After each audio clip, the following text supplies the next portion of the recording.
আসসালামু আলাইকুম প্রিয় শিক্ষার্থীরা, আশা করি তোমরা সকলেই ভালো আছো। তোমরা যারা ষষ্ঠ থেকে নবম শ্রেণীতে পড়ছো, তোমাদের এই বছর তোমাদের যে নতুন কারিকুলাম রচিত হয়েছে সেই কারিকুলাম আর সামনে থাকছে না। অর্থাৎ 2025 সাল থেকে নতুন করে আবারও তোমাদেরকে পুরাতন 2012 সালে রচিত যে কারিকুলাম সেই কারিকুলামে ফিরে যাওয়া হবে। তবে 24 সালে যেগুলো রয়েছে, বিশেষ করে নবম শ্রেণী এবং অষ্টম শ্রেণী যারা রয়েছে, তাদের কিন্তু সরাসরি তোমাদের পুরাতন কারিকুলামের যে বইটি, অর্থাৎ নবম শ্রেণী এবং দশম শ্রেণীতে যেই বইগুলো 2 বছরব্যাপী যে বইগুলো পড়া হয় সেই বইগুলো সরাসরি দেওয়া হবে। তো সেক্ষেত্রে তোমাদেরকে বিভাগ নির্বাচন করতে হবে। যদিও এই বছর তোমাদের বিভাগ বিভাজন ছিল না, অর্থাৎ সায়েন্স আর্টস কমার্স সেটা কিন্তু উঠিয়ে দেওয়া হয়েছে।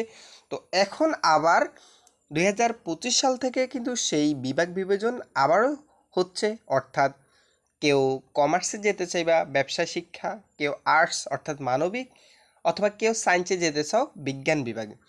তো এক্ষেত্রে এখন প্রশ্ন হতে পারে, আমি কোন বিভাগে যাব বা আমার জন্য কোন সুযোগ সুবিধাগুলো, কোন ক্ষেত্রে কী সুযোগ সুবিধা, আমি সেই বিষয় নিয়ে আজকের এই ভিডিওটি।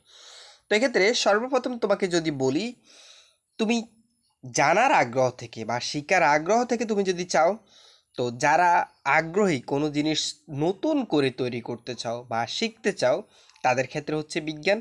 আর যারা গণিত বিষয়ে আগ্রহী বা উদ্যোক্তা হতে চায়, তাদের জন্য হচ্ছে ব্যবসা। আর যারা সামাজিক এবং সৃজনশীল কাজগুলো করতে চাও, তাদের জন্য হচ্ছে মানবিক।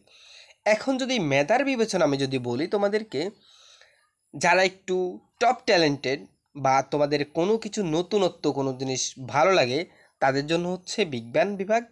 আর যাদের অর্থাৎ সৃজনশীল না, অর্থাৎ নিজের যেই কাজটা আছে সেই কাজটাকে এগিয়ে নিতে চাও, অর্থাৎ তোমার হিসাব নিকাশে ভালো তুমি, সেই সে সকল শিক্ষার্থীদের ক্ষেত্রে পরামর্শ থাকবে তোমরা ব্যবসা শিক্ষা বিভাগ নিবা। আর যাদের অঙ্ক বা এই সকল বিষয় নিয়ে একটু দুর্বলতা রয়েছে, অর্থাৎ তোমরা ম্যাথ বুঝো না, বিজ্ঞান তেমন একটা বুঝো না, বা সামাজিক যে কার্যকলাপগুলো সেগুলোর ব্যাপারে তোমরা একটু আগ্রহী, বা সেক্ষেত্রে তোমরা সৃজনশীলতাকে কাজে লাগিয়ে তোমরা আরও ভালো করতে পারো, সেক্ষেত্রে তোমাদের হচ্ছে মানবিক। এখন দেখো আরেকটা সুযোগ সুবিধা রয়েছে, তুমি যদি সায়েন্সে যাও অর্থাৎ বিজ্ঞান বিভাগে যাও, সেক্ষেত্রে কিন্তু তোমার পরিবর্তন করার একটা সুযোগ থাকে। তুমি চাইলে কমার্সে অথবা ব্যবসা শিক্ষা অথবা মানবিক শাখাতে তুমি যেতে পারবা। সেটা কখন? যখন এসএসসি পাস করবা। আচ্ছা, আবার সেমভাবে যখন তুমি কমার্সে বা ব্যবসায় শিক্ষা থাকো, তখন তুমি চাইলে কিন্তু উপরের লেভেলে যেতে পারবে না, অর্থাৎ নিচের লেভেল অর্থাৎ মানবিক শাখায় যেতে পারো। আর যদি তুমি মানবিক শাখা সিলেক্ট করো এসএসসিতে বা নবম শ্রেণীতে, দেন তুমি কিন্তু কোনোটাতে আর পরিবর্তন করার সুযোগ থাকবে না। তো এক্ষেত্রে তোমাদের, তোমরা যারা নবম শ্রেণীতে বিভাগ নির্বাচন করবা, সেক্ষেত্রে যদি সায়েন্স নাও তাহলে তুমি পরিবর্তন করার সুযোগ থাকবে, কমার্স নিলেও পরিবর্তন করার সুযোগ থাকবে, তবে আর্টস নিলে কোনো পরিবর্তন করার সুযোগ থাকবে না।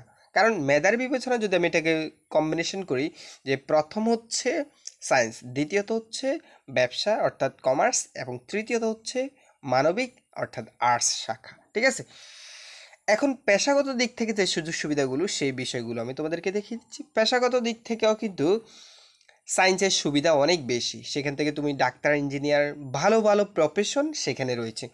আর যদি কমার্সে যাও তুমি বা ব্যবসা শাখায় যাও, সেক্ষেত্রে তোমাকে সিএ বা উদ্যোক্তা বা ব্যবসায়ী এ সকল বিষয় বা শিক্ষকতা ইত্যাদি।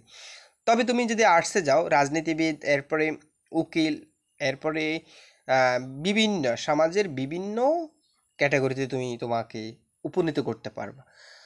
আর সর্বশেষ একটা বিষয়, বর্তমান প্রেক্ষাপটে আর্টস এবং কমার্সের তুলনায় সায়েন্সের চাহিদা অনেক বেশি, সেটা চাকরি হোক বা বর্তমান প্রেক্ষাপটে সবচেয়ে বেশি চাহিদা হচ্ছে সায়েন্সের। তো এই ছিল। আর সর্বশেষে একটা কথা বলবো, যে তুমি কোন বিষয়টা নিতে চাও সেই বিষয়টি তোমার নিজের আগ্রহের উপর নির্ভর করবে। তুমি যতটুকু পারো, তুমি যদি ভালো পারো তাহলে তুমি অবশ্যই সায়েন্স নিবা, যদি তুমি একটু কম পারো মেধার বিবেচনায় তুমি যদি একটু মাধ্যম কোয়ালিটির হও তাহলে তুমি ব্যবসা শাখা, আর যদি তোমার কাছে মনে হয় পড়ালেখাটা জটিল অথবা বিভিন্ন ম্যাথ বিষয়ে তুমি দুর্বল, তো সেক্ষেত্রে তোমাকে আমি বলবো মানবিক অর্থাৎ আর্টসে যেতে। ঠিক আছে? তো প্রিয় শিক্ষার্থীরা, তোমরা তোমাদের কোনো কিছু জানার থাকলে অবশ্যই কমেন্ট করে জানাতে পারো। ইনশাল্লাহ আমি প্রত্যুত্তর করার চেষ্টা করব। ধন্যবাদ সবাইকে।